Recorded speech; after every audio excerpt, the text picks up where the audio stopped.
At an Optical Internetworking Forum-sponsored Carrier Lab Day event, OIF demo participants, as well as members of the press and analyst community, were treated to a live presentation on the OIF's Worldwide Interoperability Demonstration 2009, enabling broadband on-demand services.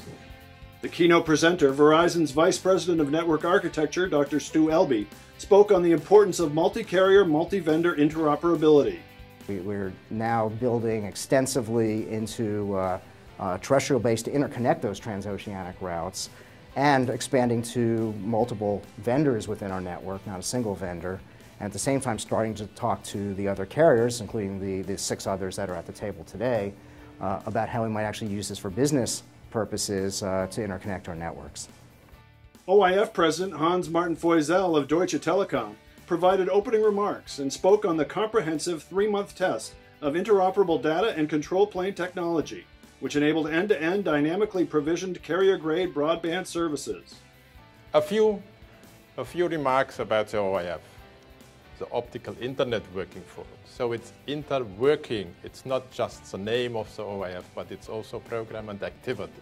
We are fostering collaboration and innovation, surely at the light speed. This is a global picture.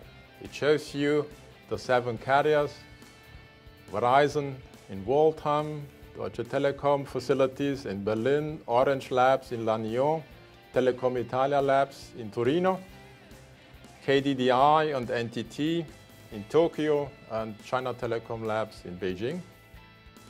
With carrier sites linked via virtual connections, forming a global test network topology, the demo highlighted the OIF's control plane mechanisms, the UNI 2.0 and the complementary ENNI 2.0 signaling implementation agreements, demonstrating how they can enhance services, improve operations, and optimize network efficiency, as presented by Lyndon Ong, OIF Technical Committee Chair. And we've kind of extended the demo in sort of 3 different dimensions, say. In the services dimension, in the transport technology, and in the control plane itself.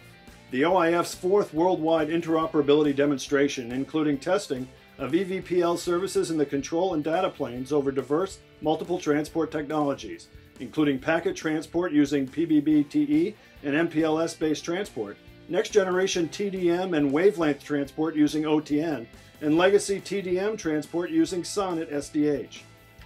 Control plane-based service restoration was also tested so that service could be restored after a data plane failure. Launched in April of 1998, the OIF unites representatives from data and optical networking disciplines, including the world's leading carriers, component manufacturers, and system vendors.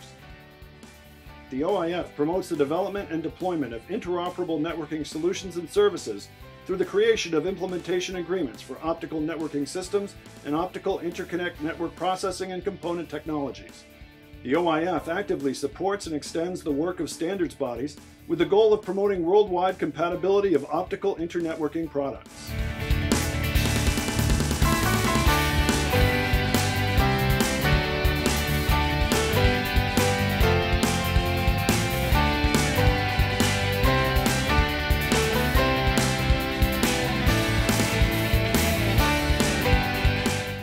A detailed PowerPoint presentation on the demo, the full-length Carrier Lab Day video, and information about the OIF can be found at www.oiforum.com.